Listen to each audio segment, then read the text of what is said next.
Welcome back to Real Lounge Entertainment. As always, I'm Mike, and here I am, bringing you 12 days of Christmas horrors this year. Now, if you watched this last year, I brought you 25 days of Christmas horrors, and that was 25 Christmas horror movies I reviewed. Some of them really good, some of them really bad. So when doing this year's countdown, if you don't see any movies that you think should be on here, check out last year's. I'll put a link in the description, so make sure you watch last year's 25 days of Christmas horrors, and then follow us this year as I cover 12 Christmas horror movies that I didn't cover last year. In fact, let's look back on some of the memories from last year.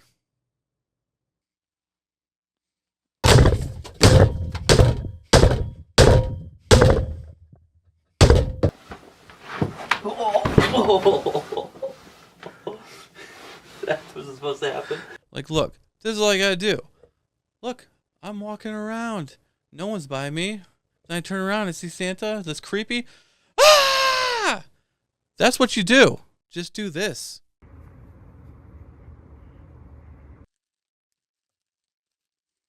What the heck?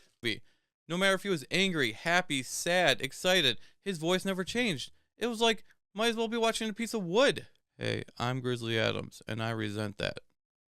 Well, I resent you in this movie. It's me. Now, some of the movies last year are obvious ones I like Nightmare Before Christmas and The Gremlins, of course. But then there were some that surprised me. The Advent Calendar was really, really good. All Through the House was a very low budget. It's not a great movie, but I definitely recommend watching it because I've thought about it all year long, and I'll probably increase my grade for a second time. And then there's movies like Black Christmas, which was a classic that I didn't get around to watching until last year, and I regret not watching it in the past because it is a great horror movie. Another one I never heard of until I watched last year, Whoever Slew Auntie Roo, was a hidden gem if you ask me. I've never heard anyone talk about it. But if you like horror movies and old movies, definitely give that one a try. And Christmas, Bloody Christmas, which was so well written, at least the first half. I definitely recommend watching that one, just at least for the first half to get that great writing that's almost like Kevin Smith style. Now, on the flip side, there were some really, really bad movies that I never plan on watching again, movies that I would say just skip if you want. Some of these are the memories in the past, like, here we go, The Mean One I watched last year. Terrible movie. Elves. We got the character from Elves right there, if you remember me watching doing that one. Terrible movie. I think I gave it a 0.5 or a 0 because it was just horrible. And Ginger Dead Man right here in the back. These are props I used last year for some of these reviews, and those movies were terrible. I don't know how Ginger Dead Man's still here, because if you remember last year, I beat him down with a pan. So if you haven't seen them already, make sure you check that link in the description and watch 25 Days of Christmas Horrors from last year. And then let's get going on this year's 12 Days of Christmas Horrors. Now, before we get into the first movie on this year's countdown, make sure to write in the comments, what is your favorite Christmas horror movie? So if you remember last year, I did Silent Night, Deadly Night, and the sequel and the remake from like the mid-2000s. Not a fan of this series. But guess what? There are more movies in this series. Yes, there's a third one, a fourth one, and a fifth one. So this year, we're going to finish it down. Now, I'm not going to do number 4 because from what I read and watched the first 10 minutes, it doesn't take place during Christmas. So not going to do that one. So we're going to do the third one and fifth one. So today, the first movie is Silent Night, Deadly Night 3, Better Watch Out from 1989. This movie has a rotten 11% on Rotten Tomatoes, a runtime of 1 hour and 30 minutes. And it wasn't released in theaters, so it was like direct to VHS type copy, which definitely in the 80s and 90s you knew was a bad sign for quality of the movie. And since the rest of these movies didn't really do it for me, I mean, the first one's okay, I guess. I have no faith going in this movie whatsoever. And the movie basically delivered on that. Now, the first one is okay. The second one was almost like half the movie was just scenes from the first one. So, can we do better than that one? Yeah, we can do a little better. This one follows a character named Laura. She's a blind girl who is part of some sort of experiment at a doctor's office with like sleeping and dreams because she might have some like psychic abilities and be able to see the future or something like that. And in the other room, we have Ricky. Yes, Ricky, the killer from the second movie who died at the end of the movie, but for some reason they're keeping him alive. Now, look at this. Yes, that is Bill Moseley, the great actor Bill Moseley. He plays Ricky, but he's basically been in a coma for 5 or 6 years, but they've been keeping him alive for some strange reason. And look at his head. They have like a brain bowl glass thing so you can see his brain. All this work, all this expense, who's paying this bill to keep a serial killer alive? For what purpose do we need this? Not really explained, but that's besides the point. We got Bill Moseley in the movie, but unfortunately for him, they didn't really give him much to do because he doesn't really talk in this movie, and he just kind of mumbles or fumbles around town, slowly walking in his, get up from the doctor's office. So Laura basically starts having these really bad nightmares when she's dreaming, and she sees some of the stuff that Ricky experienced, even though it's not really Ricky, it's more Billy's memories. Once again, a problem with the other movies. We have this dream sequence where she's running down this white wall. It's like the whitest building you've ever seen in your life, getting chased by Ricky. He's like cutting her. And then we get this weird sequence with Santa. He's like in the white room. He's sitting on his throne, all this Christmas stuff around him. And then she's not afraid anymore, even though she's being chased by somebody who's trying to get her. And she's like, I want a doll. I want this. And immediately goes to this. So weird sequence. But after the sequence, she gets scared again. We get some brain activity out of Ricky showing that he's going to be waking up soon. And basically she realizes she doesn't want to be part of the experiment anymore and tells the doctor, and she's going to leave. So doctor basically says, just come back after the Christmas vacation and we'll try again. Or at least let me talk to you and try to get you to come back. So her goal is she's going to meet up with her brother, and they're going to go to their grandma's house with his girlfriend. And then all of a sudden, Ricky wakes up in the other room, goes on a little killing spree. The doctor, the nurse, some stuff that was predicted by Laura in one of her dreams, and including this horrible worker, secretary behind the desk. We get to see the envisionment of, what's going to happen to her, and then we basically see it actually happen.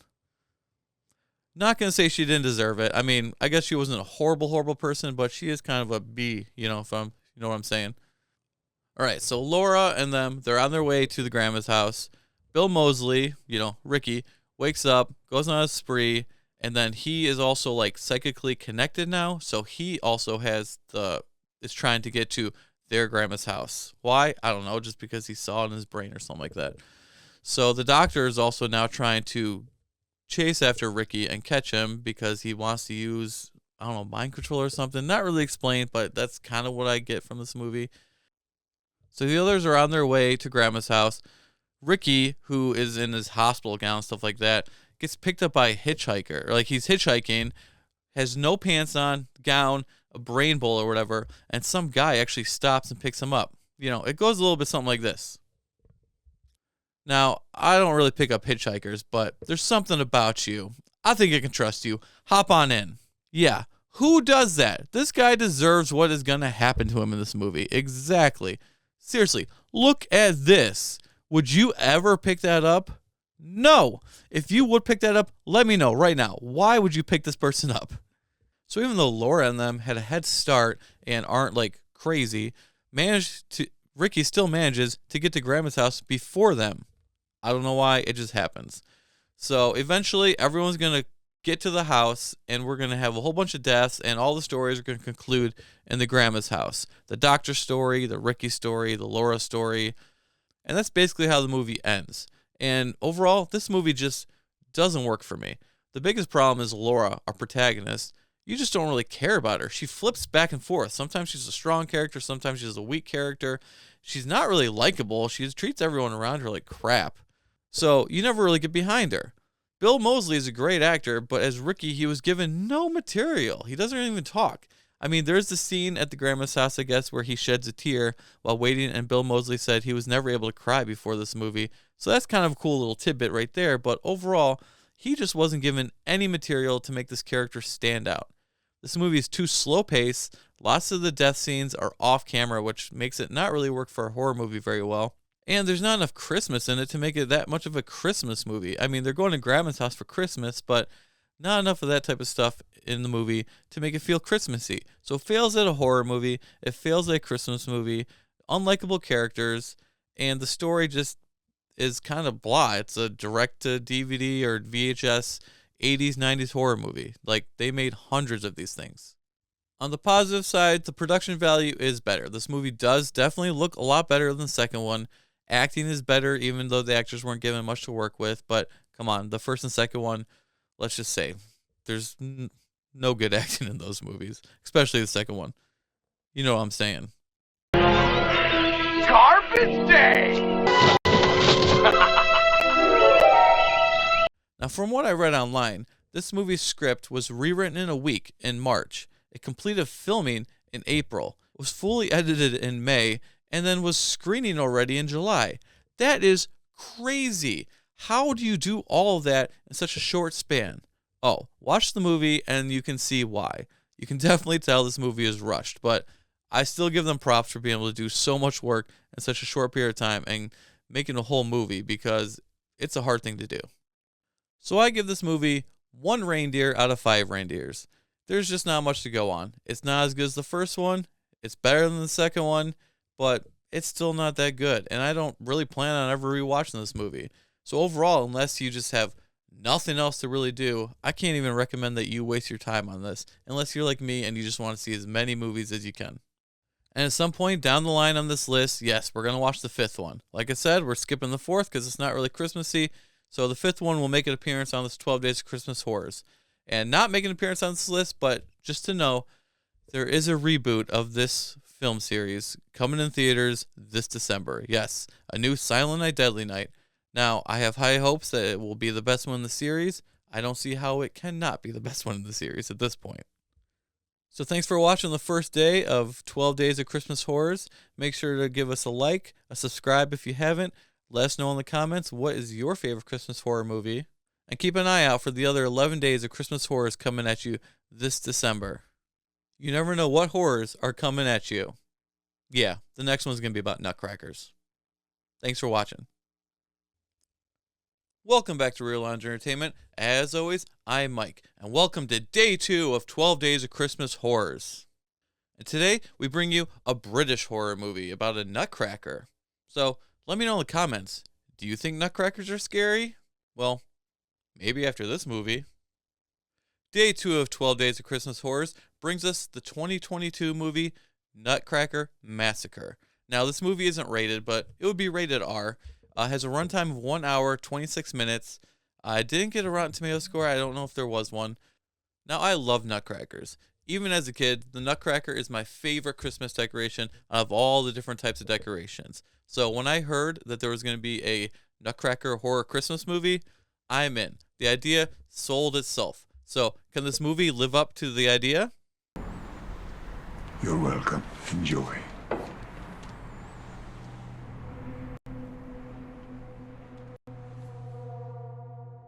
No, it definitely can't. Now this movie follows the character Clara, who just broke up with her cheating boyfriend Paul. Here she is drinking wine with her friends and talking. Gee, let me guess. One of them cheated on Paul and it's a secret? Yeah, we'll find out later, but yeah, that definitely happens in this movie. So feeling down for the holidays, she invites herself to her aunt's house for Christmas break. Her aunt's super excited to be there. So this movie, she goes to her aunt's house. The aunt, unknowing that they broke up, invites Paul. We also have Claire's cousin, Melissa, and her boyfriend, James. And there's also a butler, because the aunt's house is a B&B. So these are all the characters we have here. And when Claire gets in the house, what's next to the tree? A huge-ass nutcracker, like the size of a human, and a costume. And who has nutcrackers that big? Like, that thing is creepy. And the aunt says, oh, we got out of the attic from your parents' stuff, because, her parents have passed away. That's why she's at her aunt's house. Clara would remember that, I think. She has no memory of having a huge-ass nutcracker like that, so that doesn't make any sense whatsoever. Now, on her way to her aunt's house, before she actually gets there, she stops in an antique store and wants to buy her aunt something. She sees this amazing nutcracker. Actually, it looks like the most generic nutcracker ever, but she has to have it, and she buys it, and the guy at the antique store finds out who this is for, and he's like, all secretive, like he's got some sort of secret mission, goes in the back, gives her the wrong one on purpose. Now, this story doesn't really, I don't think, finish off, because this character is kind of just pointless, the store owner. It doesn't really go anywhere, but we later find out that inside that nutcracker that was given to her is this some sort of like jewel, and there's some sort of backstory that I don't really understand, and I don't really care to follow or rewatch to figure it out. And that makes the big Nutcracker come to life. And that Nutcracker, he's angry because he goes on a killing spree. But even before he starts coming to life from the magic jewel, you can see him here standing like a tree. If I can find a clip, I'll put it. But clearly this Nutcracker is moving. Like, just if you're going to have him there and you can't have the actor stand still enough, just do a freeze frame. It's not like you're showing anything else on the shot. But he's clearly moving, and that's a little mistake that just, I'm watching the movie and I'm like, ugh. So I'm not really sure if there's any rhyme or reason to who the Nutcracker's going after to kill. There doesn't really seem to be. He's just picking off one person after the other. So he walks towards you. No one runs away, and he looks just like this.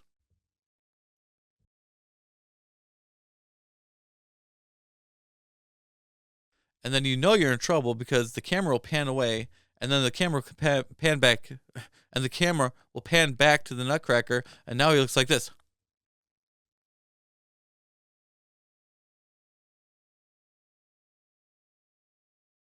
Yeah, that's when you know you're screwed. That Nutcracker's coming after you. So her cousin Melissa is a horrible character. And I don't mean that as in like the actress is bad or anything like that, but this character is so obnoxious, so horrible to everybody around her around Christmas time. I just can't stand this character. I hate this character. I couldn't wait for her to get her just desserts by the end of the movie. In fact, if I wasn't watching this for this channel and I was going to turn off the movie, I would have fast forwarded to the end of this movie just to see what's going to happen to her. And guess what? She doesn't get one that she deserves. She should have gotten worse in this movie. Horrible character. I couldn't wait for Melissa to get out of this movie. But on the other side, her boyfriend James is a very likable character, and I just feel bad. He's not very smart, but this movie is about a Nutcracker, right? So I guess you can guess where we're gonna go with that, right? I mean, it's a Nutcracker. So Nutcracker takes out a few people here, a few people there. There's not much story going on here, but it all concludes with, Clara and Paul, the exes, working together to fight the Nutcracker. How sweet and predictable. And as I've said earlier, there was a scene earlier where her friend in the friend group comes over to be like, Paul, you don't need her. You can be with me. Showing us that, yes, one of her friends is the one who cheated on Paul. And just like so predictable and just pointless for this kind of movie. So that basically does it for this movie. Do they defeat the Nutcracker? Does the Nutcracker win? Who cares? I guess you're going to have to watch it if you want to find out, because I'm not going to spoil it for you. As for me, I never plan on watching this movie again, and I really don't recommend that you watch it either. I give it 1 walnut out of 5. That's really as high as it can go. If I rewatched it, it might even go lower. This movie is a very low budget movie. It looks like a film that anyone can just go out and make, which I give them props for making a movie. I know it's hard. It was probably shot in a couple days. The acting is subpar. There's, some actors are better than others in this movie. The writing there's just not much to work on here. No special effects. Lots of the kills were off screen. Switching from Nutcracker face to Scary Face just because it was a mask definitely shows the budget restrictions they had for this movie.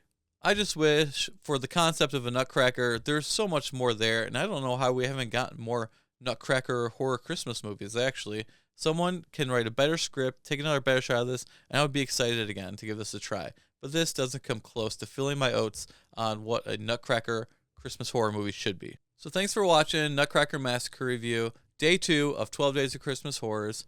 Please give us a like, a subscribe if you haven't. Let us know in the comments, do you find Nutcracker scary? After this movie, I really don't. And join us for day 3 of 12 Days of Christmas Horrors, when we see a man may or may not have trapped the devil in his basement. I don't know, let's find out. Thanks for watching.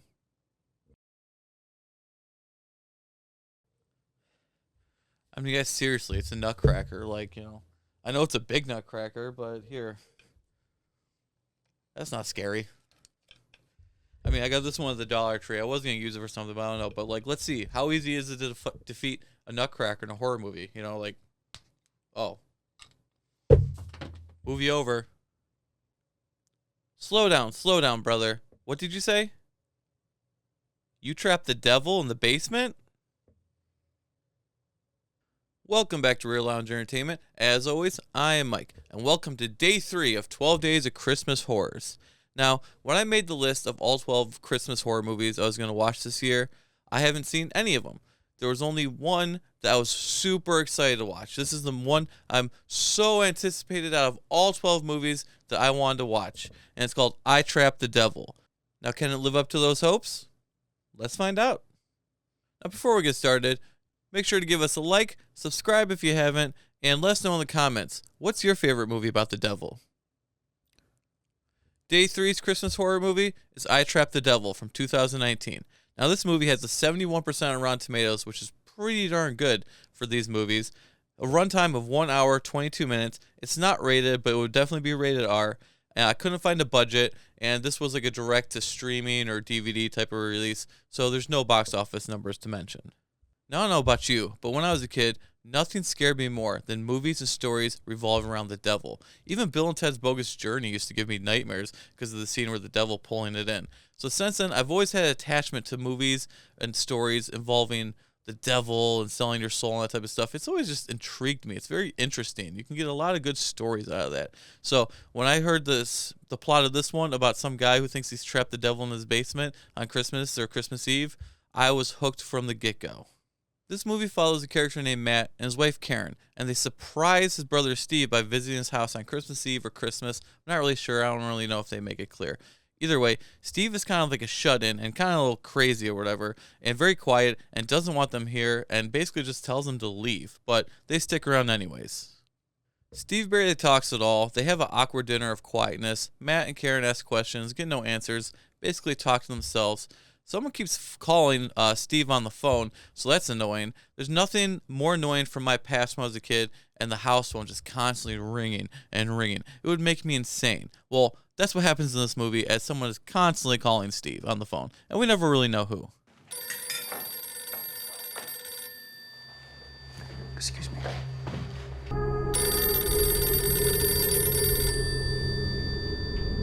Please, get me out of this. I can't take that phone ringing anymore. At the same time, we keep seeing Steve just staring at an old TV and the static. And sometimes we see some images of like a woman or something like that. I don't know. It's not very clear. There's certain things in the story that are just set up but not really follow through in a good way that makes us really understand what's going on. But, you know, it's okay. Long story short, Steve goes and takes Matt into a room and talks to him. And then we find out what that conversation was about later when Matt gets a drink, because he definitely needs alcohol at this point, goes and tells Karen what his brother Steve has told him. And he's basically like, something's wrong with Steve. There's a man in the basement. Pretty good line. Kind of sets up the creepiness of this movie. Something's wrong with Steve.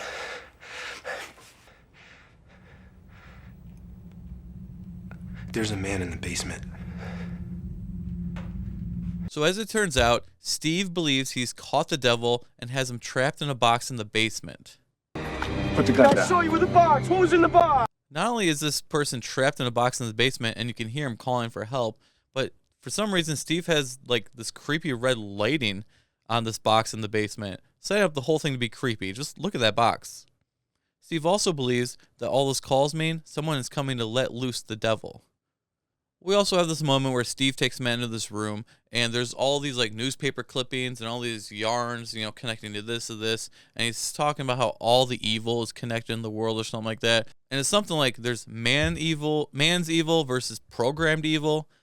I'm not really sure I understand the concept. I understand it a little bit, but I don't know. They didn't delve too deep into this. You know, if they got a little bit more into that, then I think it would have been much better for this picture.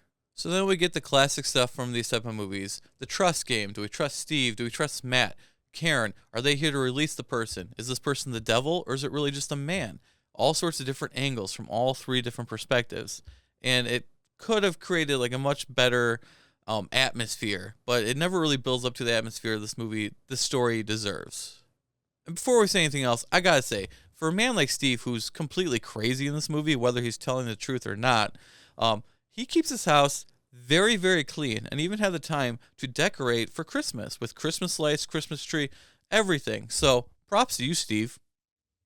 So the tension builds up between all four characters and what's going to happen in this movie. And that's probably as far as I'm going to tell you because I don't want to spoil this movie for you. So did I like it? It's okay. This was a low budget movie. I couldn't find the budget, but you can tell that it's very low budget. And it was only shot in 8 days, which is crazy. So major props for them for being able to complete shooting a movie in 8 days. And I give it a little bit of leeway for that. So with me giving them respect for shooting in 8 days, I gotta say it was shot okay. The lighting's pretty good. The camera work is pretty good. Stuff in the basement I really liked, and probably like the last 4 minutes of the movie I really liked, but you'd have to watch it to see what it is. You probably know what I'm talking about when you watch it. The problem for me with this movie is the story isn't big enough the way they frame it. It feels very stretched out. Like this is an hour and a half basically, but it feels like this story, maybe 45 minutes, 50 minutes at the longest. I feel like in the first 2/3, you're missing some beats to keep stuff moving forward. It's kind of just repetitive and kind of boring. It takes you out. The last third, everything pipes up faster, but I don't think we've deserved to get there yet. So just some stuff missing out. So for a script like this, where you're dealing with like people and their thoughts and like this person, that person, all that type of stuff, the acting really needs to be great because the actors really need to carry the story. And for me, the acting wasn't horrible. And I give anybody props for these low-budget movies. It's hard work. But for a story like this, I think the acting needed to be a little bit better and maybe a little bit bigger of a budget for a story like this because you really have to delve into the writing and the characters' thoughts and really portray them on film with like facial expressions and stuff like that. So the story is intriguing enough, and somewhere down the line, I'll probably watch this movie again to give another shot. As of right now, I can give this movie about maybe 2 candy canes out of 5. Which makes it the highest one out of the ones we've watched so far. Hopefully they start getting better because, even the next one I already watched, they're pretty weak. But we'll get to that one on the next day. I can definitely say it's definitely worth a watch, just knowing these people worked really hard to try to make a movie and shot it in only 8 days. So support them even if I only gave it 2 out of 5. So that does it for day 3 of 12 Days of Christmas Horrors. Make sure to join us next day on day 4, where we'll finally conclude the Silent Night, Deadly Night series. Thanks for watching. Come shop for toys this Christmas at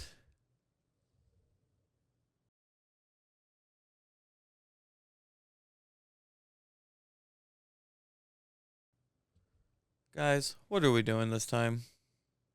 Welcome back to Real Lounge Entertainment. As always, I'm Mike. And today is day 4 of 12 Days of Christmas Horrors. And today, we finally close out the series, Silent Night, Deadly Night.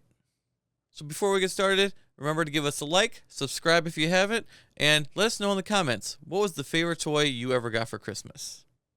Finally, we get to close out the Silent Night, Deadly Night series once and for all on this, the 4th day of 12 Days of Christmas Horrors.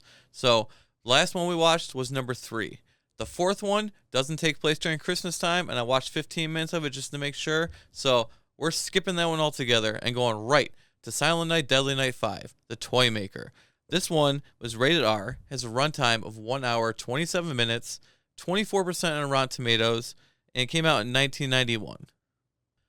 Now this one is an older movie, obviously, 1991, and it doesn't really deserve my respect like any of the movies in this franchise. So, spoiler warning, I'm going to talk about it. This movie follows a kid named Derek, his mom Sarah, around Christmas time. Now Derek witnesses his dad get killed by a toy that was left on his doorstep. And obviously, this traumatizes Derek, and he doesn't talk for the rest of the movie. Then we get an intro scene that kind of goes over some toys with some music and stuff like that. Already higher quality than you see in the other 3 or 4 Silent Night, Deadly Night movies. So quality is a little bit better, but we're still talking direct to DVD or VHS sequel quality. So Derek wakes up and his mom puts him in front of the TV. And what show do they put on for him? The Rambo cartoon? Wow. This kid, I'm predicting it right now. He's watching violent stuff right after witnessing his dad get murdered by a toy. He is going to be the killer in the next one if they ever made a sequel to this. Calling it right now. Derek then witnesses a commercial for the same toy he saw kill his father. And naturally, he freaks, but, doesn't say anything, just makes noises and freaks out. So, to make him feel better, his mom takes him to Pedo's Toy Store. Yes. Pedo's Toy Store. Yeah, they really did that.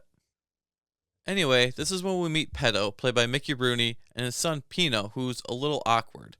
We also get introduced to a character named Noah, which we find out his name later, but he comes in the store halfway, and he's just kind of following Derek and his mom and watching, being very weird. But apparently he's been to this toy store like every day buying toys and toys and toys, but he's kind of a jerk too.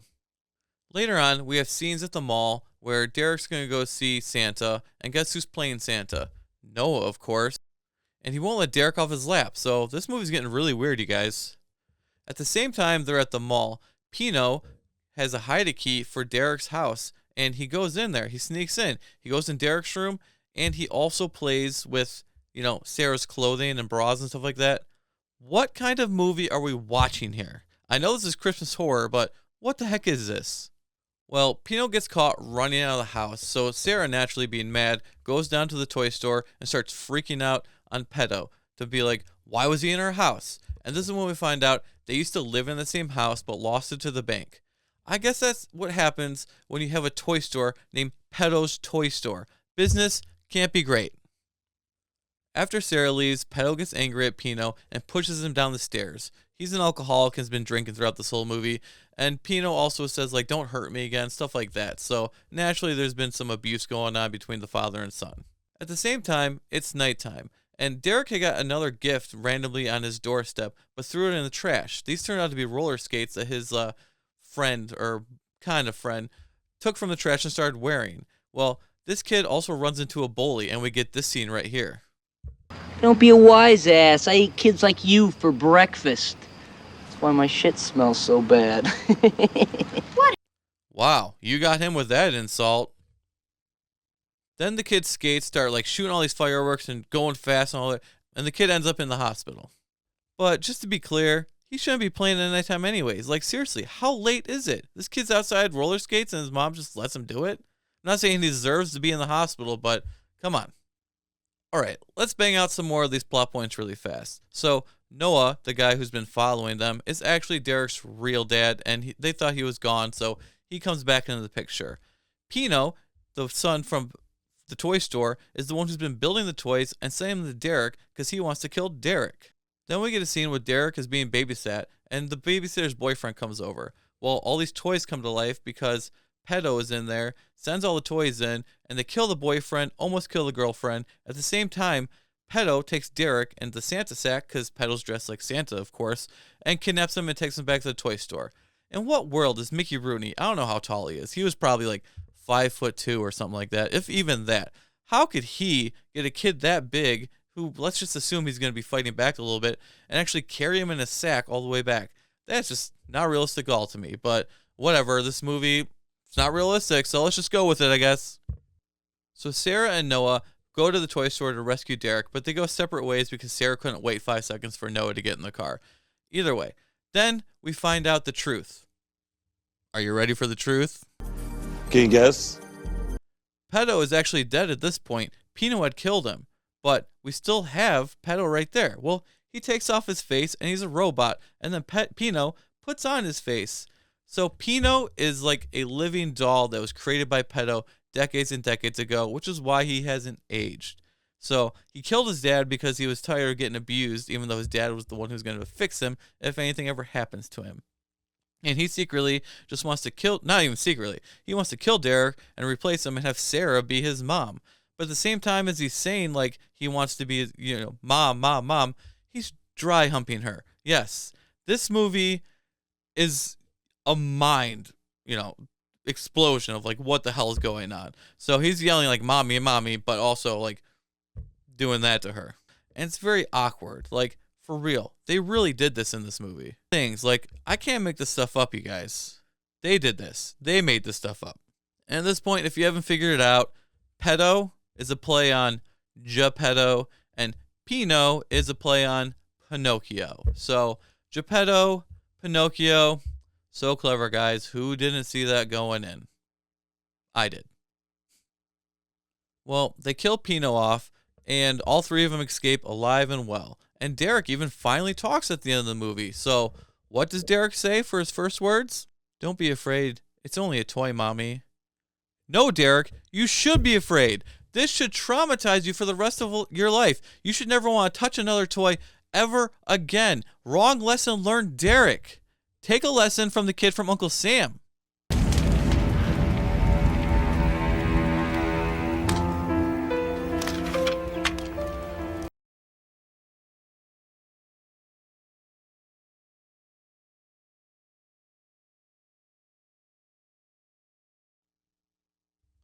Yeah, burn it all, baby. All right, so this movie is quality-wise probably better than the first three movies. I mean, the first one stands out alone if you're only going to watch one. The first one, because it's classic, it's more Killer Santa. I'd rather watch that one. But this one does have probably more rewatchability than the other movies. But it's still not good. And for that reason, I'll give this movie 1.5 Christmas presents out of 5. Can't go any higher than that. Probably should go lower, but whatever. I'm just glad to be done with this series. Yes, there's a remake coming out this year, but it's got to be better than all these movies put together. It has to be. How can you do worse? On an interesting note, this movie stars Mickey Rooney. When the first movie was released in this series, he wrote an open letter condemning the movie and complaining about how they could do that to Santa by making him a killer Santa. Well, I guess he needed a paycheck pretty badly because he starred in this one. Well, that'll do it for day 4 of 12 Days of Christmas Horrors. Thanks for watching. Check us out on day 5 to see what happens when clowns try to be Santa Claus. Welcome back to Real Lounge Entertainment. As always, I am Mike, and here I am to bring you day 5 of 12 Days of Christmas Horrors. Ha ha ha! And today's movie is Terrifier 3. Now, if you know the channel, you know we covered these in 2 pod episodes. We did one episode that covers the first and second movie, and a whole episode dedicated just to number 3. So if you're interested and you haven't watched them, you'll find those in our videos. And before we get going, don't forget to give us a like, subscribe if you haven't, and let us know in the comments. Do you like this franchise? Alright, day 5 is here. Terrifier 3 is here. This movie is not rated, but it would be NC-17 probably, or a very, very strong R. I'm leaning towards NC-17. This movie is from 2024, has a runtime of 2 hours and 5 minutes, so thankfully it's a little bit shorter than number 2 because that one was a little bit too long for that story. 78 on Rotten Tomatoes, which is probably, in my opinion, a little bit higher than it should be, but, you know, I know lots of you really like this movie, so there you go. A budget of $2 million and a box office of $90 million, which is ginormous for this type of movie, especially for an unrated movie in theaters. It's unheard of.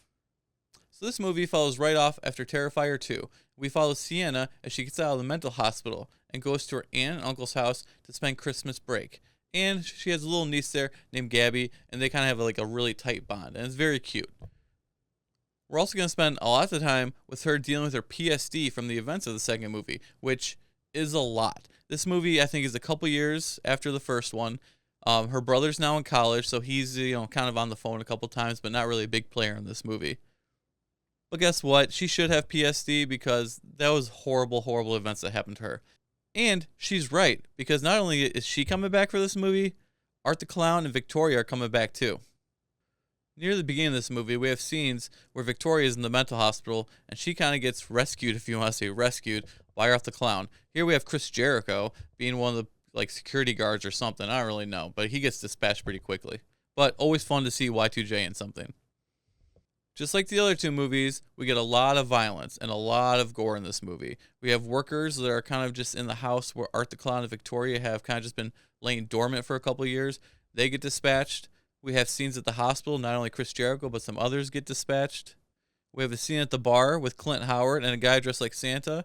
And Art the Clown, comes in. We have spent about 10 minutes there. Probably the best scene in the movie, if you ask me. But this is where Art the Clown gets his Santa costume. Yes, for the rest of the movie after this, he'll be wearing a Santa costume.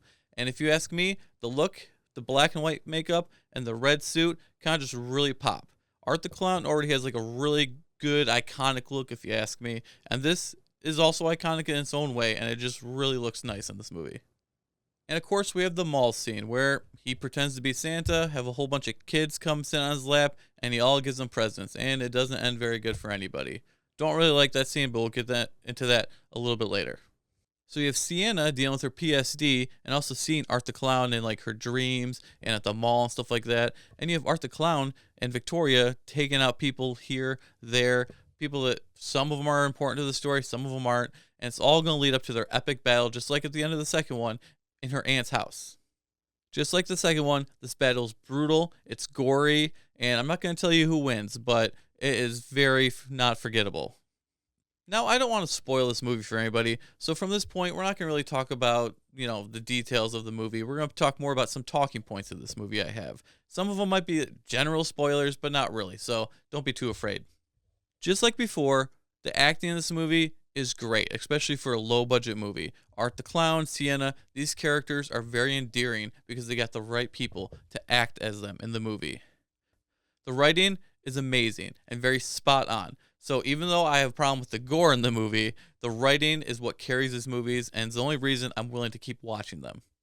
And like I said, the gore effects are great if you're into that thing. If you know me at all, I'm not really a gore person, but I can watch a movie and respect it for what it is and know like, hey, this is made for a different audience. That's not me. So I can judge it based on other criteria. So if you like gore, you'll love this movie because it has a lot.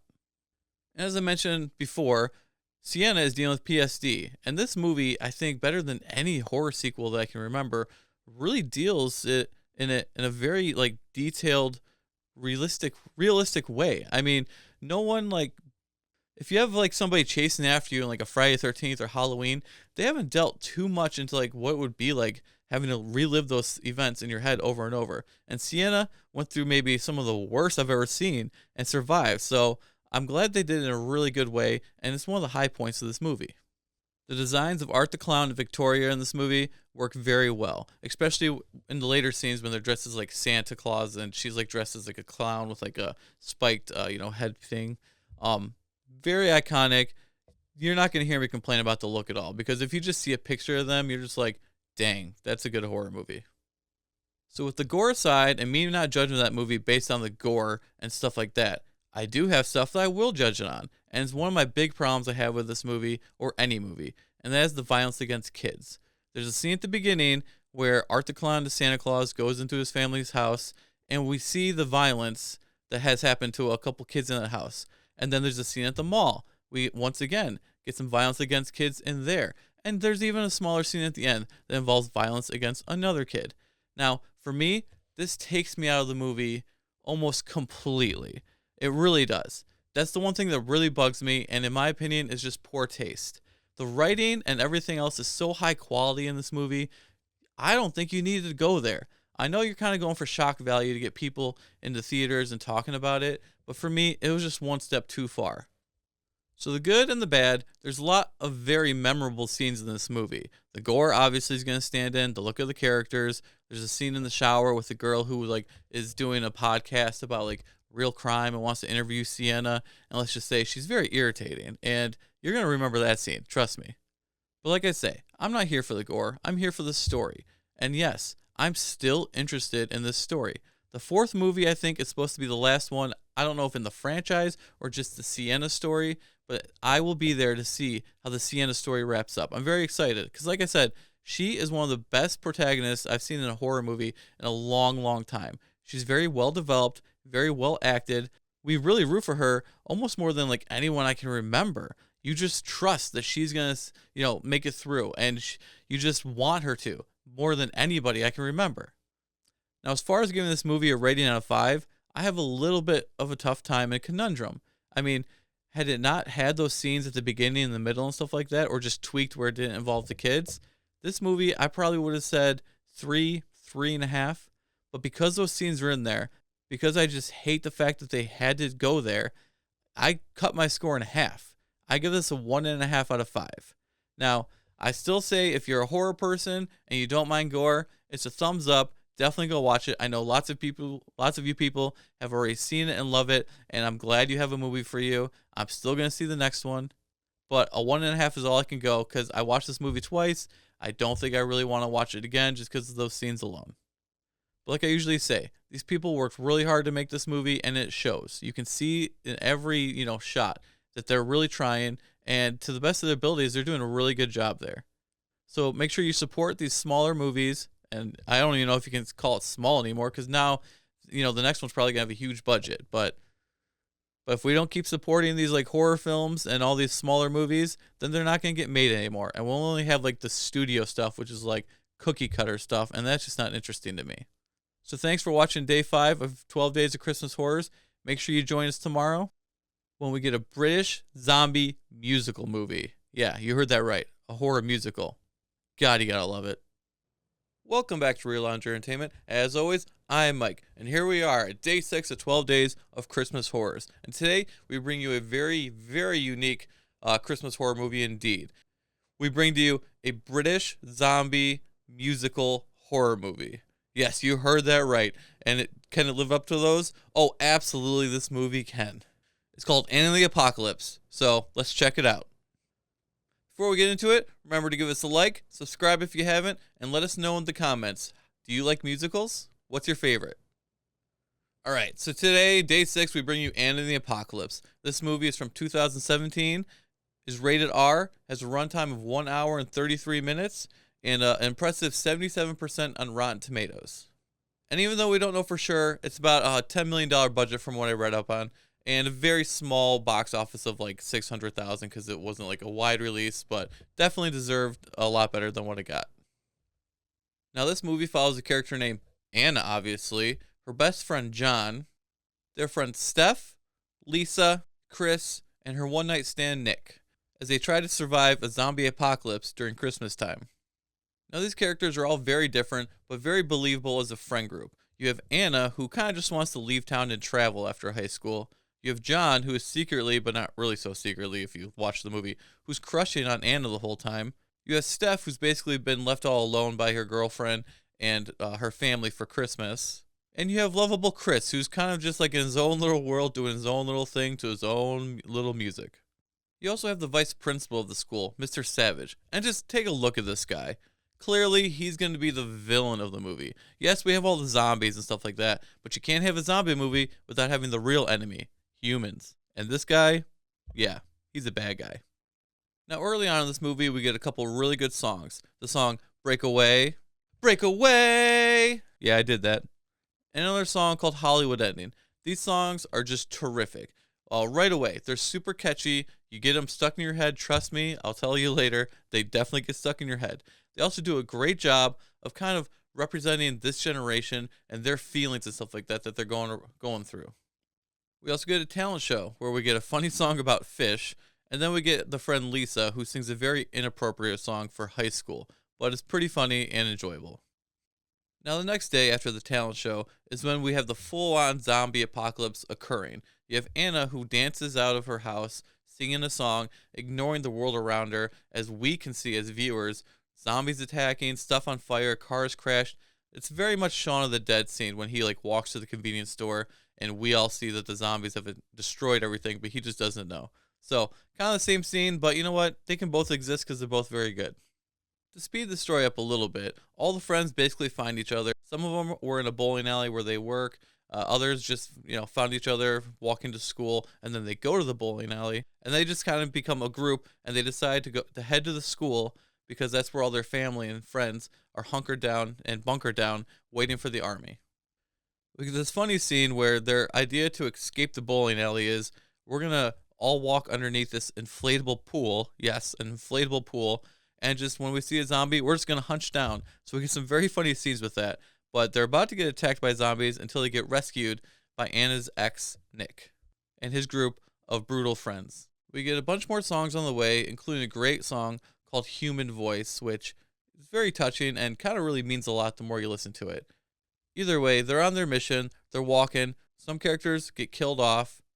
We kill a whole bunch of zombies in different ways, including with Christmas stuff. And along the way, we start to learn more about each character as they develop every character pretty darn good in this movie. Even Nick, we get a little bit of a backstory, and you start to feel for him and actually like him more, even though at the beginning of the movie you're like, there's no way, I hate this guy. And eventually we get back to the school, where Mr. Savage has full control, and he's let the zombies in, and he's let them attack all the family members and stuff like that. So, total dick. And that's where we're going to leave it off as far as telling you what happens in this movie, because that's basically near the end of the movie. And I really want you guys to watch this movie. I cannot recommend this movie enough, actually. The characters are very well developed and acted. The songs are very catchy and very well done, especially for a low-budget musical. That's pretty hard to do, in my opinion. You really start to like these characters, and you really root for these characters. You really want them to succeed and stuff like that, even though it's a zombie comedy musical movie. And they give you many moments that are actually very sad in this movie. For a movie like this, it's kind of crazy that they were so good at making you feel sad a couple times. But they also give you many moments you get to cheer for and root for these characters. So, it's a very well balanced movie. Christmas and snow is represented all the way through, so it definitely feels like a Christmas movie, even though it's not like pushed too heavy on you. Now, it does a decent job of being a zombie movie, but this movie is definitely a musical. And I mean that in the sense that it follows musical rules, like stuff that, wouldn't normally have. Like if it was a real zombie movie, those characters wouldn't actually do that. The zombies wouldn't act like this. But it's a musical first and a horror zombie movie second. Unlike Shaun of the Dead, where even though it is a strong, heavy comedy, if you took the comedy out, it still works very well as a zombie movie. So that's not like a dig at this movie, because it's a totally different movie and it works in its own way. But I just want you to know that like it's not a full-fledged like realistic zombie movie. It's a musical. I really enjoyed this movie. In fact, I watched it for the first time ever 3 weeks ago. I've already watched it 3 times and I've listened to the music almost daily. What better sign of a good musical is there than you listening to the music all the time and you can't get it out of your head? To me, that's a great sign. And I already know that every December when I watch all my Christmas movies, which is a lot, that this movie has already earned a rotation every single year in viewing. So, good job, Anna and the Apocalypse. So I give this movie 4 out of 5, which I think is a very good score. Some days, maybe I'll even go as high as 4.5, but I don't see myself going much lower than that, actually. So I cannot recommend this movie enough. Even if you don't like musicals, just give this one a try. It's not super long. And just let the music sink in. Break away. No such thing as a Hollywood ending. That's right. I did it again. So thanks for watching day 6 of 12 Days of Christmas Horrors, and make sure to join us for day 7 when we take a look at an anthology horror Christmas movie. No, not that one from last year. This one, it's bad. I'm telling you right now, it's bad. Thanks for watching. Welcome back to Real Lounge Entertainment. As always, I am Mike, and here I am, day 7 of 12 Days of Christmas Horrors. Now, on day 6, we brought you probably what will end up being my favorite movie that I watched for this countdown, and that was Anna and the Apocalypse. And how do we come after that one?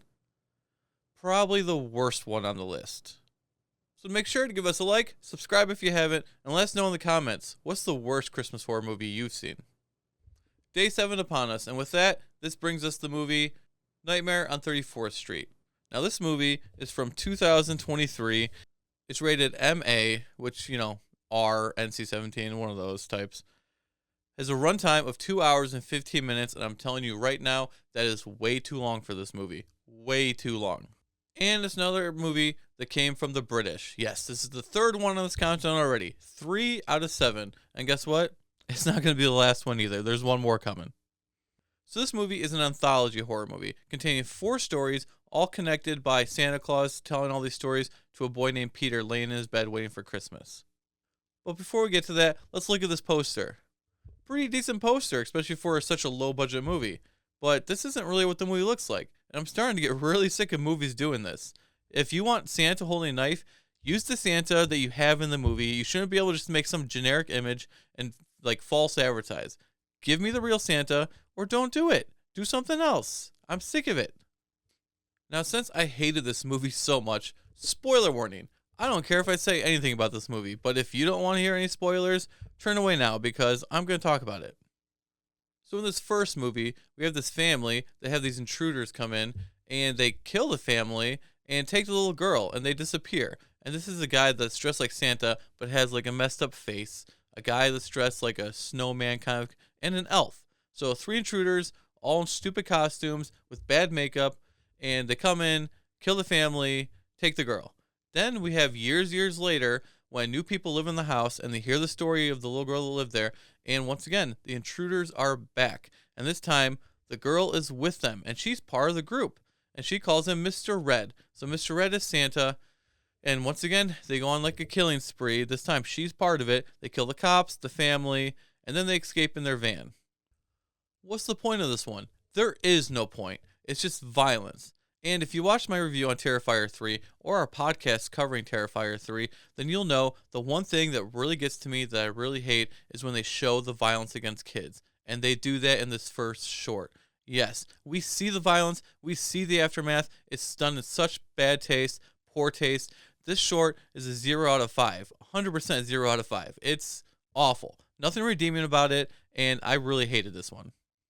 Santa moves on to the next story that he's telling Peter, and this one involves a second-generation ventriloquist and a snowman puppet that used to belong to his dad. And this is a very crappy-looking snowman puppet. Look at it. It's terrible, especially if he's supposed to be second generation and carrying on the, family legacy of ventriloquism and this puppet. Anyway, he has a much hotter, younger girlfriend who he really couldn't deserve, but she's secretly just using him for his money, like there's so much money in ventriloquism. And there's a second ventriloquist who stole his dad's show, so he also has a crappy looking snowman puppet. This town, I guess, is big enough for 2 ventriloquists with snowman puppets. I don't know, but there's enough money for 2 of them? Doesn't make much sense. And we also keep getting all these flashbacks of his dad, who has all this white makeup, being really creepy, and some shots of like a girl running in the woods being killed and stuff like that. And it turns out that his dad was a serial killer who was caught and killed. Did I mention he makes enough money to support a coke habit? Man, he must be in the big leagues in this small town with his ventriloquist snowman. Well, with the pressure of his girlfriend leaving him, his talks with his therapist, the second rival ventriloquist, and all his flashbacks of his dad he's envisioning being a serial killer, he kind of loses his mind. So him and Dr. White, that's the puppet's name, put on a white shirt, a reindeer mask, and go on a murder spree, killing basically everyone we saw in this movie. Basically everyone we saw in this short, until he gets killed by a random prostitute that he invited over. This one is the longest, it's the most boring, but it's probably also, I guess, the highest quality. Maybe you get me to a 0.5 out of 5, but I really don't even want to give it that. But still, when we're talking about the other short stories, this one, I guess there's some artistic value in it, but not really. Now Santa brings us the third story from this anthology, and this one is supposed to be about Krampus, or at least that's what they tease. This one follows a mother and their 3 kids as she's struggling being single, she's drinking away her depression, and has a very tight Christmas time where they can't afford that much food or presents. She also gets lots of conversation with her friends who try to support her through this rough time. But then we start kind of seeing a shadowy figure in the house creeping around, going past really fast. Is it Krampus? Let's look. You made him leave. You ruined Christmas. Shut up. That's what they're trying to push as Krampus. That is not Krampus any way, shape, or form. Come on. I'm just not accepting this. This is Krampus.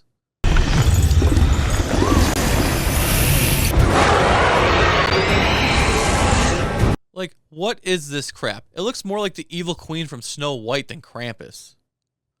This is just garbage. Garbage day! But it doesn't really matter anyway, because it's all in her head, and she ends up losing her mind and kills all 3 of her kids, and we get another shot of like the dead bodies in bed with her, and once again, very poor taste. What have I already said in this video? That's the one thing that just goes over the line for me. It's way too much. Such bad taste, 0 out of 5.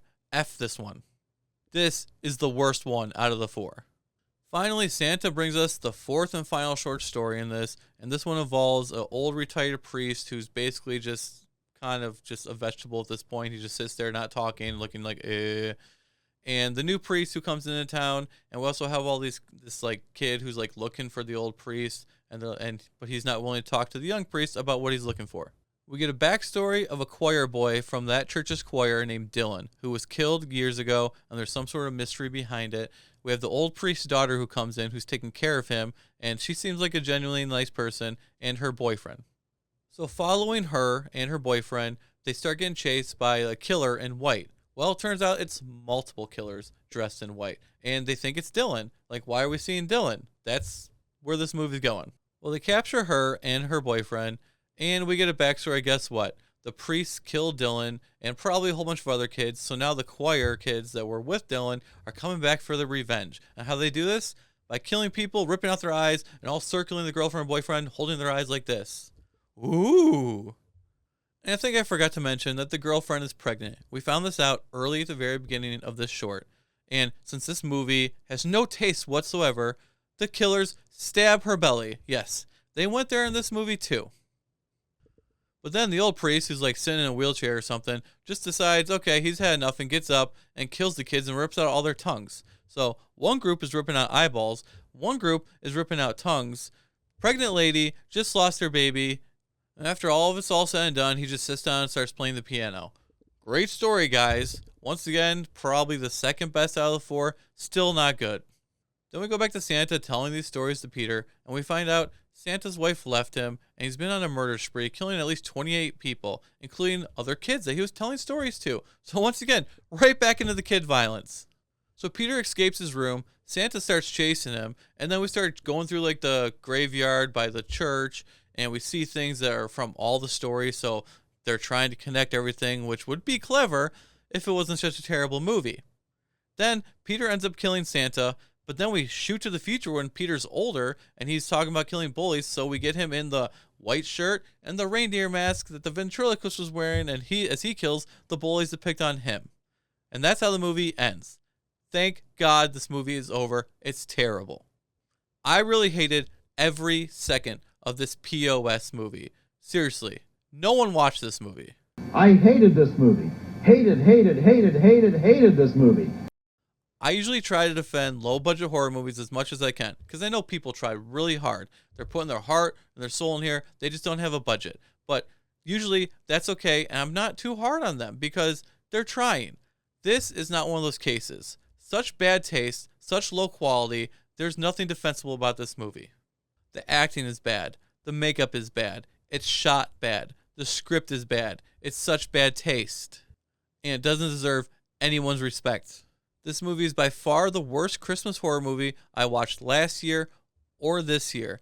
Maybe one of the worst movies I've ever seen. It's definitely up there on my top 10 list now, for sure. And I will never rewatch it again. It gets a 0 out of 5 from me, and if I could go negative, I would. But I'm not going negative because that destroys the whole entire structure and integrity of my rating system, if you want to call it that. But 0 out of 5, and I recommend everyone just stay away from this movie. Thanks for watching day 7 of 12 Days of Christmas Horrors. Make sure to join us for day 8 when we get a very hairy Santa when the moon is full on Christmas. Thanks for watching. Welcome back to Real Lounge Entertainment. As always, I'm Mike, and here I am bringing you day 8 of 12 Days of Christmas Horrors. Now, day 7 was really rough. One of the worst movies I've ever seen, not just Christmas horror movies. So hopefully day 8 can bring us something a little bit better. What? It's not that much better? Well, it can't be worse, at least. So tonight, look up at the sky, see if it's a full moon, and get very scared because we're talking about Werewolf Santa. But before we get going, make sure to give us a like, subscribe if you haven't, and let us know in the comments. Do you believe in werewolves? I don't. Not really. So day 8 of 12 Days of Christmas Horrors brings us Werewolf Santa. This movie is from 2023, has a runtime of 1 hour and 12 minutes that feels like it's over 2 hours. It's rated MA, which basically means R or, NC-17 because of the gore and stuff like that. And for the 4th time on this list, this is a British horror movie. Don't worry, guys. This is the last one on the list. 4 out of 12 this year came from there. So, yeah. And once again, you can basically watch this one on YouTube, I think. And it's not very good. So, spoiler warning, I'm going to talk about spoilers. Before we talk about the details of this movie, check out this poster. Pretty solid poster. Looks pretty badass, actually. And with the title like Werewolf Santa, you know it's going to be corny and bad. You're just looking for entertainment, right? There's got to be comedy in it, good kills, just a fun time. Do we get any of that? No. And that werewolf in the movie doesn't look anything like this poster. This is what the werewolf in the movie looks like. So just like my last review, once again, these posters have to stop. If you want to put a Werewolf Santa on there, you should have to use the one from your movie. I'm so sick of movies doing this. It's not fun. I'm so sick of wasting so much time with it. Seriously, if you're not proud enough of what you put in the movie, you shouldn't be able to fake what you put on the outside of it. And for this movie, having such a short runtime of 1 hour and 12 minutes, how do you start it? With a 3-minute telling of A Night Before Christmas. Yes, the whole entire thing. All over this really, really badly done cartoon of this guy in a cowboy hat for some reason. This guy even sleeps in his cowboy hat. What a psychopath. And what's the purpose of this? Just so at the very end, they can say, oh, and then the full moon came and everything went to crap. Wow. Great storytelling, guys. So this movie follows our main character, Lucy. She is like a content creator and she makes like monster/paranormal type of videos for YouTube. Even though in all the videos you can clearly see that it's a YouTube video, but they blurred it out because, they probably couldn't get the rights to use YouTube. So right there, throughout like the whole movie almost, you get that in the corner when they show her YouTube videos. We also have her boyfriend, who's the cameraman. And yes, this is one of those movies where everything is shaky cam because it's all the video he is recording. So it's not like even a real movie. It's not a found for footage. It's just him following the camera while she goes on her journey to find stuff for her YouTube channel. We also have Lucy's mom and dad, who are not married anymore. Those characters are going to be following us throughout the whole entire movie. We have scenes of her and her boyfriend in the car. We have scenes at her mom's house where they're just talking and really bad lighting. And already you can tell, I do not like this Lucy character. They give us nothing to make us like her at all. In fact, she's kind of a B, if you know what I'm saying. So right away, how can I follow this character? And she doesn't get better at any point in the movie. Anyway, Lucy and the camera guy, they're outside somewhere when a bloody man runs out of the woods screaming and basically falls down dead in front of them. And they're just calm. Like, this is just an everyday occurrence. And they're just like, should we call the cops? Yes, you idiots, call the cops. Do something. Try to help. But before they really do anything, the camera guy just takes his camera and walks right into the woods where he comes from. That's a brilliant idea. You don't know what's in there. The killer could be standing right there. What a bunch of idiots. So they go to the police station. Lucy finds silver bullets in her dad's desk area. And this label's clearly fake and not a real label. It just says like silver bullets. Like, come on, you guys. Not even trying. And then they go back to, we get a backstory. When she was like 7, when her parents divorced, she got so angry, she ran into the woods. And this is where she saw like a werewolf at that time. And that's kind of what's given her the whole channel idea and why she likes that type of stuff. Either way, they go back in the woods in present time. They find the real Santa. You think that'd be a big enough story. The real Santa, his reindeer, a very crappy looking sleigh. And then they watch as Santa gets attacked by a werewolf. Do they help? Do they say anything? Do they try to do anything? No. If you guys ever need help, hopefully you don't have friends like this because they're awful. Like, for real. If you need help from them, you're screwed. Then the camera guy wants to leave, but Lucy threatens to release a sex tape that they made if he doesn't stay. And he's like, which one? And she's like, the one where you made me dress up like your mom. Which one? The one where you made me dress up as your mum? Okay. What is going on this year, you guys? All these movies are so perverted this year like this. This is what, like the 4th time in these movies? Or maybe I haven't got to the other ones yet. But my God, what is wrong with these people? And if you keep enjoying these stories in these movies, damn, you sick bastards. And then we get this quote in the movie from Lucy, I believe it was, where she's like, Santa has turned into a werewolf. We need to kill him. But there's like no emotion whatsoever. Are any of these people actually actors? I don't know. Okay, let's move a little bit faster with this. So they pick up their mom, their dad, her friend Rupert, who's also an expert on this stuff, who just casually goes along like this is just normal to him. They run into a bunch of swingers in the woods who recognize their mom, and they're like, hey, aren't you supposed to be here tonight? Funny.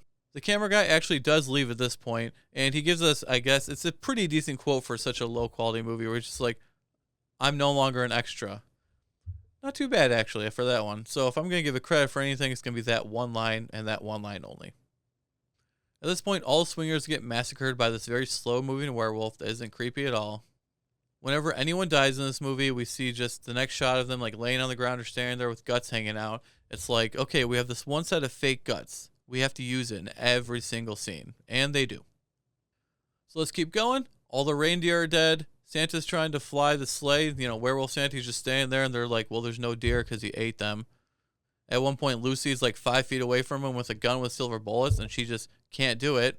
What the heck? That's a werewolf Santa. Shoot him. We get a pretty long scene in like a haunted like ride or something they're walking through, and Santa's, Santa werewolf is chasing him like really slowly like this. Not scary, bad camera work, bad lighting. This movie's getting rough, you guys. And it all leads us to a church where they're going to have their final confrontation, and here we get the twist.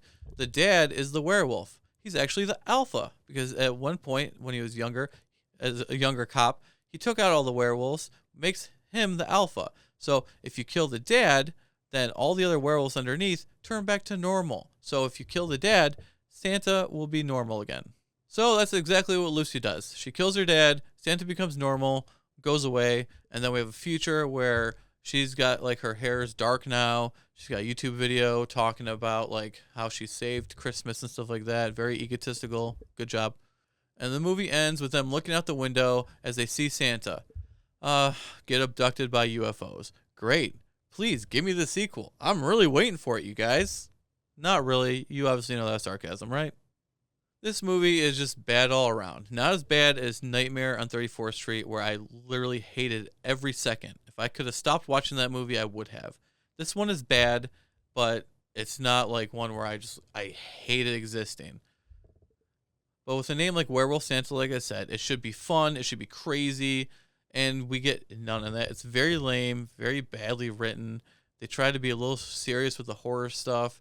The British comedy is dry, but doesn't even work for British comedy. This movie just fails to deliver on every aspect of filmmaking or entertainment. It's not funny, it's not scary, it's boring. And an hour, 12 minutes, it felt way longer than that. And it really shouldn't, because that's such a short movie. The biggest problem is the main character, Lucy, is not likable. You don't get behind her at any point. And when you have no one to root for, you just don't really care. And when the Werewolf Santa looks that bad, it's just not intimidating. The whole story breaks down. Nothing in this movie works. So I give this movie 0 out of 5, and let's just move on. I'm done talking about it. Thanks for watching Day 8 of 12 Days of Christmas Nightmares. Make sure to join us for Day 9, when we try to figure out the difference between living cadavers and zombies. I still don't think I know. Thanks for watching. Welcome to Day 9 of 12 Days of Christmas Horrors. I'm Mike with Real Lounge Entertainment, and today we bring you a very interesting one. It's called A Cadaver Christmas. And it almost could have been a cult classic, but doesn't quite get there. So let's talk about it. Before we get into it, make sure to give us a like, subscribe if you haven't, and let us know in the comments, do you want more zombie Christmas movies? So Day 9 gives us A Cadaver Christmas. This movie is from 2011. It's not rated, has a runtime of 1 hour, 25 minutes, and a 33% on Rotten Tomatoes. This movie follows a character only known as the janitor, and he's a janitor at a local college. One day while working, the cadavers in school come to life and start attacking people. He escapes the college and goes to a local bar to clean up because he has blood all over him. This is where we find the rest of the people that are going to join the group. We have Eddie, the bartender, Tom, the local drunk, and Sam, the sheriff, who has a problem with the janitor throughout the whole entire movie.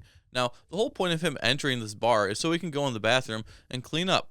But when he comes out of the bathroom, it's like, besides like the little front of his face, he's still very, very messy. Does this guy know how to clean? Like, look at this. Yeah, terrible job, brother. Get back in there. After telling them the story of what happens in the college, they get attacked going in the parking lot. They get attacked by cadavers. So, as a group, they decide to go to the college and check it out for themselves. We also have somebody who was arrested in the cop car that's going to go along for the ride too. And this guy, he's a real pervert, and we'll see it later in the movie. At the college, they start fighting cadavers. Cadavers. We find out that Sam, the sheriff, isn't a cop anymore. He got fired or let go from his position after his partner, who turns out to be a K-9 unit, passed away during service, and he hasn't been able to mentally get over it. And this is his way of trying to get back onto the force by, solving some cases. Then that pervert I was talking about, he goes into his own room and finds like a very burnt up cadaver, and guess what he does with it? Yeah, that's what he does with it. How gross. Didn't need in this movie. He'll get his just desserts at the end of the movie. Eddie, who is really just like a normal dude in this movie, like for real, he just seems like a more normal dude and not even an actor. Like he's just here for the ride, which is fine for a movie of this type of budget. He gets bit by one, and eventually he becomes a zombie. Yes, there's zombies in this movie too. Zombies and cadavers, they're not the same thing, apparently. I don't know the difference. Do you guys? The hell are you talking about? They're cadavers. You don't turn into one if you get bit. You would if they were zombies. They are not zombies. But you don't know. Then we get a backstory of a professor of the college who has created this virus, trying to like bring people back to life and keep them alive. Don't really need it. It goes on a little too long. But that's the explanation they give us. Throughout this whole movie, the cop and the janitor are just fighting with each other, both trying to lead the group in different ways. And it's a fight that, like, what's the sheriff's problem? We never get a real explanation of that. So it doesn't fully work for me, but it's okay because we're talking a really low budget. So it doesn't bug me that much, but I just didn't need it to go on so much. So then we start fighting more cadavers and now also zombies. And the whole point of them is to keep them at the college so they don't spread into the town and destroy everything that they know. So this is a very low budget movie. But while watching it, you can really tell that they're really trying to do something cool here and different and really put their full foot forward, all their effort. So it sort of works, but it doesn't quite get to the level of like what they were going for. So close to being like a cult favorite movie.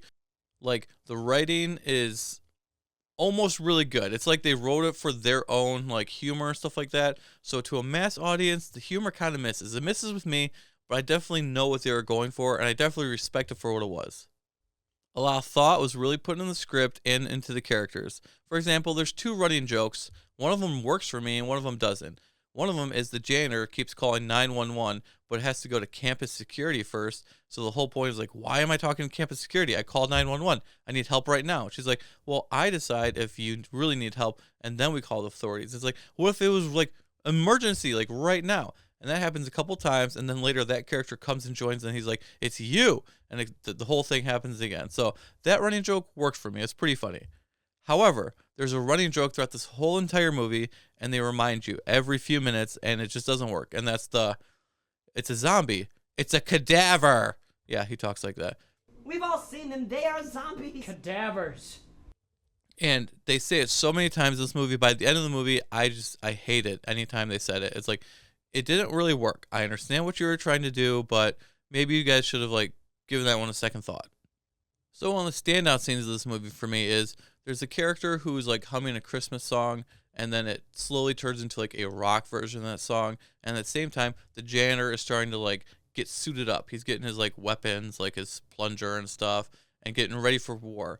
And this scene is good enough for this movie. It would have been epic in like a big budget film. You know, I can just see it right now. So for me, this is one of the cooler scenes in the movie, and stuff like this is what makes this movie very watchable. Now, another scene I really liked, and this one's a little bit of a spoiler, I guess. It's like later on in the film, so just like warning. And that is the character Tom, who's like the drunk. He saves the janitor. The janitor gets knocked out, and he pulls him, and they're both leaning against the wall, and the janitor still is knocked out. And Tom is talking to him, and then he takes his fingers and starts moving the janitor's lips and starts talking as him. And he was like, I just want to say I'm sorry. And he's like, I accept your apology. So he makes the janitor apologize, and it goes on for a couple minutes, but it's pretty darn funny. But then later in the movie, the janitor actually is about to apologize to Tom, and he just goes like this, like onto the janitor's lips, and is like, you already said everything you need to say. And that one actually made me laugh out loud. So good job on that one. This movie tries so hard, and you can tell the full effort is on the screen, and I really appreciate it. And it just doesn't fully work. Some of the acting is pretty good. The janitor character is very good for a low budget movie. Some of the other actors, it's like they just got their friends and stuff like that. And sadly, this is the way it is. But everyone did a serviceable job for the kind of movie we're talking about. But it's still kind of like a negative overall.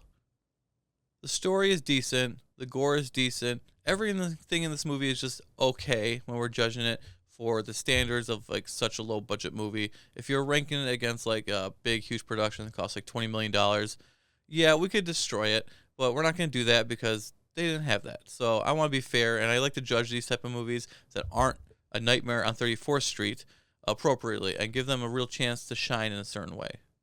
If they just could have had like a single writer go through this, polish it up a little bit, straighten out some stuff, given this movie like a $10 million budget and some like real actors, like I could have seen if this was an 80s or 90s movie, Bruce Campbell would have been a perfect cast. I mean, there's even an Evil Dead poster somewhere in this movie, so I think the people who made this were probably pretty big fans, and you can definitely see how it inspired this movie. If you just did those things, I think it could have been like a really, not like super big movie, but a successful movie, or at least a cult classic that would still be loved today. I can only give this movie 2 cadavers, I said it, out of 5. But that still being said, I actually recommend you watching this movie. You know, when people put so much effort into it, movies are very hard to make. They deserve to be watched. And this one, they tried really hard. You can get some humor out of it. You can get some enjoyment. It's way better than a whole bunch of these movies that I already watched this year. Trust me. I definitely recommend giving this one a shot. They deserve it. Thanks for watching Day 9 of 12 Days of Christmas Horrors. Make sure to join us for Day 10 when we get invited to an old-fashioned family Christmas dinner. Welcome back to Real Lounge Entertainment. As always, I'm Mike, and here we are, Day 10 of 12 Days of Christmas Horrors. And today, we're invited to Christmas dinner as we watch Mercy Christmas. Let's get into it. But before we get started, don't forget to give us a like, subscribe if you haven't, and let us know in the comments, what is your favorite Christmas dinner dish?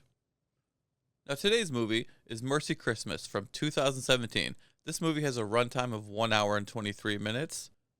I believe it's rated R. If not, it's one of those like not rated but would be rated R type of movies. And a 56 on Rotten Tomatoes, which it probably deserves a little bit better than that. This movie follows the character named Michael Brisket. Hey, his name is Michael just like me. He's a hardworking nobody at a company, and his boss and everyone else takes full advantage of him.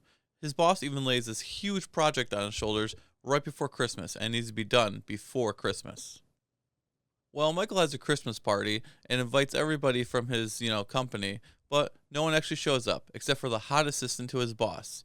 She has so much fun during the party, she actually invites him to Christmas dinner at her family's house, and he accepts. Well, they have a fun drive there talking, singing Christmas songs, and eventually get to the house and meets the family. And I gotta say, her dad looks very familiar. I just can't put my finger on it right now, but let me keep thinking on it. Well, they have a lunch, and look at these ribs. They look kind of human, right? Well, that doesn't stop Michael because he really enjoys these ribs. Well, Michael goes to give a toast with the eggnog he's been drinking after lunch, and all of a sudden, he hears his boss's voice from behind him. He turns around, and guess what? The boss is a member of the family. His hot assistant is actually his sister. Well, that eggnog had something in it, because next thing you know, Michael passes out and falls on the ground. So Michael wakes up in the basement with 3 other people who have also been taken. And guess what? The family? Yeah, they're cannibals. And these 4 people, they're on the menu for Christmas dinner. I mean, how can Michael fall for this? Okay, I don't blame him. And once again, this dad, I know that voice, I know that face. I have to check it. Give me a second, guys.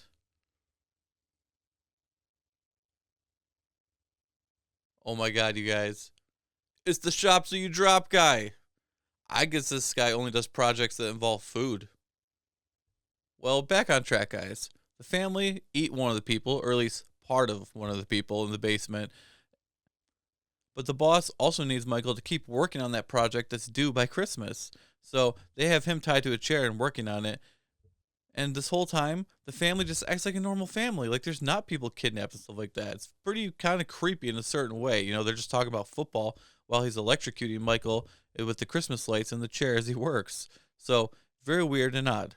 So the family keeps torturing and eating people, while Michael and the others in the basement try to figure out a way to escape. They keep yelling, but no one can hear them, so they have to figure out a way out of the basement. And this will lead to the final showdown in the house, with the people that are left alive and the family members. Now, I don't want to get into any more details except for one spoiler I'll tell you in a second. But this movie is pretty fun, and the acting is pretty solid, and the production value is pretty good, especially considering the other movies we've watched this year. You have some very likable, fun characters, and you have at least one scene that's very memorable and sticks in my head. And spoiler warning, this is the spoiler I'll talk about because it's such a fun scene. So turn back now if you don't want to hear it. So in this scene, one of the people, Eddie, in the basement, he had his legs cut off and the family ate them. And they left him for dead. When Michael tries to escape from the basement and realizes Eddie's alive, they work together as a team. So Michael is crawling up the stairs. He has Eddie tied to his back with Christmas lights. So Michael's on all fours. Eddie is face up, tied to his back with Christmas lights, holding the iron they used to solderize his cut off legs. And he's just waiting to fight any family member he comes. And he's also spanking Michael when Michael won't go, telling him to go faster like he's a horse or something. It is just so memorable. It's so funny. And it just shows you what this movie's spirit is really all about. The last scene in the movie is actually pretty funny too. And it's not really too much of a spoiler. It's just carolers arrive at the house, the door gets open, they see the chaotic scene that happened inside and just like the bodies from what happened, and they're just like, oh my God, call the cops. It's just like, yeah, kind of what would you do if you really like opened a door and just like came into that situation. It just gave me a little chuckle. I just found this movie pretty enjoyable. I don't really have too many weaknesses. It's not too long and it moves at a very brisk pace. That's always good. And the most important part, it has likable characters, like I said. It's funny, so it works as a comedy, and there's enough horror and gore in it that it works as a horror movie. Not a scary horror movie, but a comedy horror movie. So, pretty good, level of meeting them in the middle. So I give Mercy Christmas 3.5 ribs out of 5. It's definitely one I recommend watching, and I'll definitely be watching this one again in the future. Especially after this crap slate of movies. So thanks for watching Day 10 of 12 Days of Christmas Horrors. Make sure to join us tomorrow for Day 11 when we visit Santa Land and we get another Krampus. Check it out. Welcome back to Real Lounge Entertainment. As always, I am Mike. And here we are, guys. Day 11 of 12 Days of Christmas Horrors. We're getting closer to the end. Thankfully. Kind of. Some have been really good. Some have been really, really bad. And today's movie is one of the shortest. And that's good because it ain't great.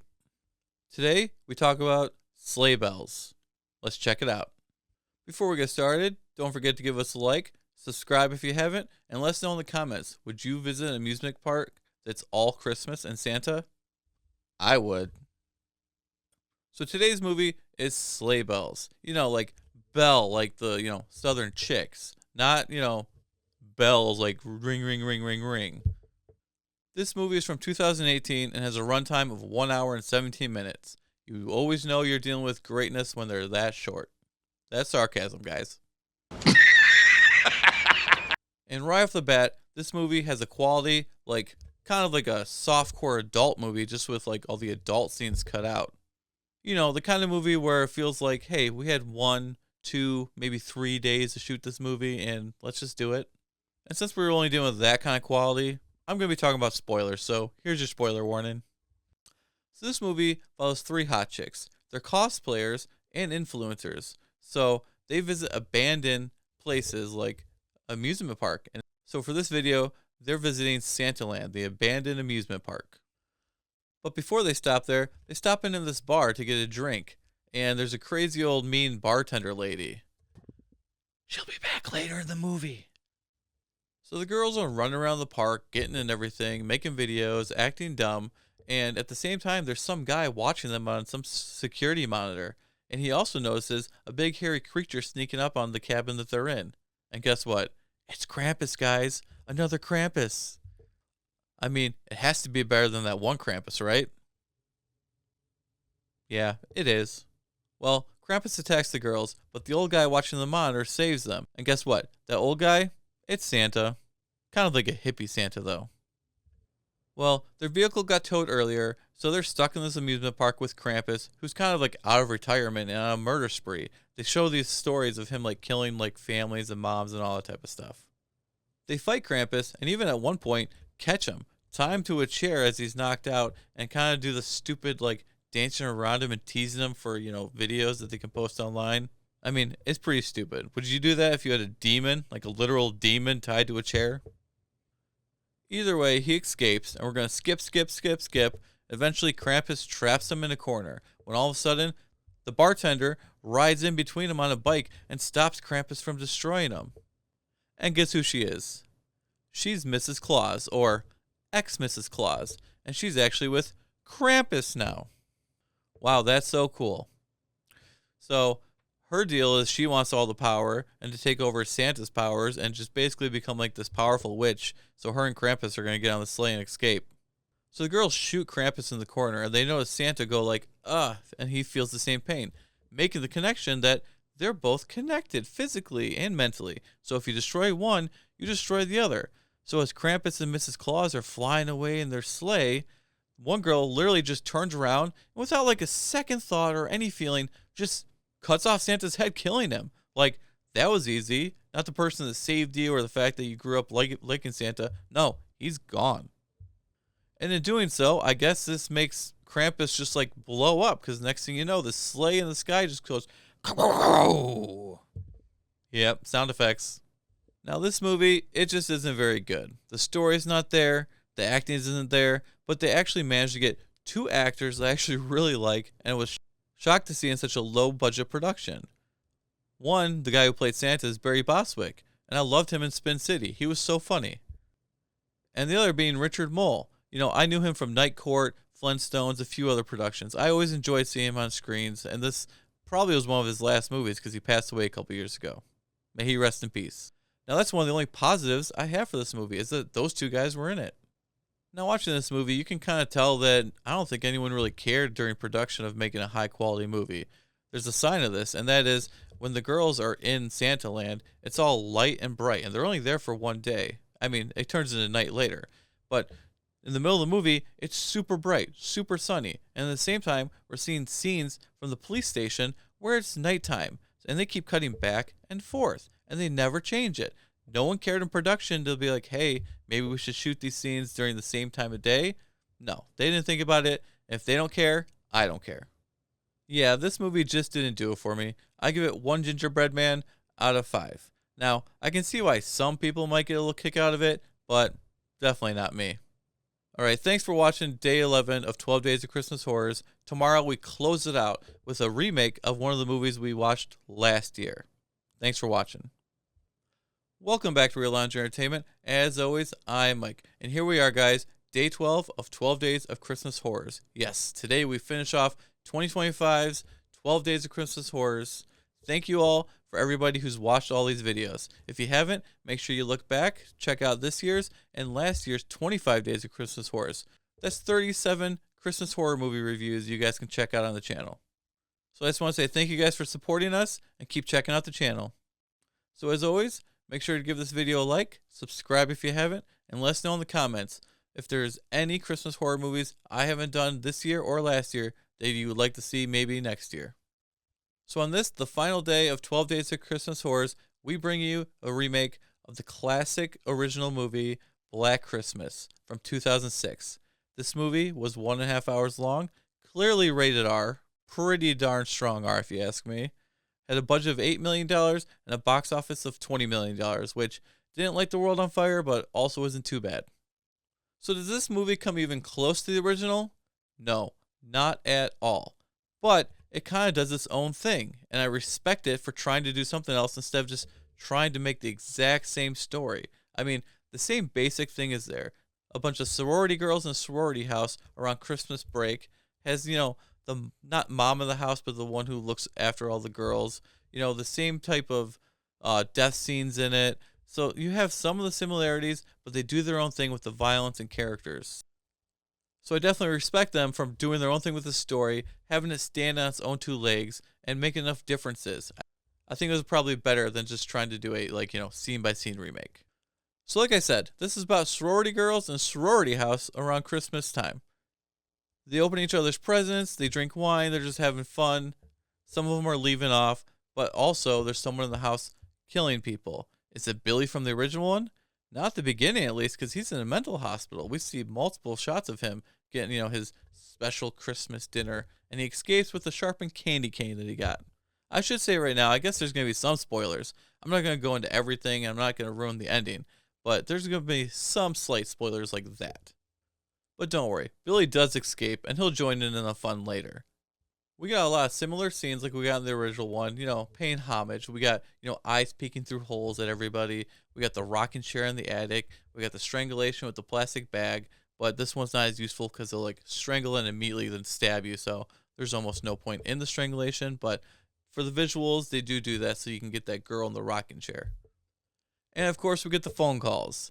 Not as bad as the ones in the original one because these were creepy if you remember this.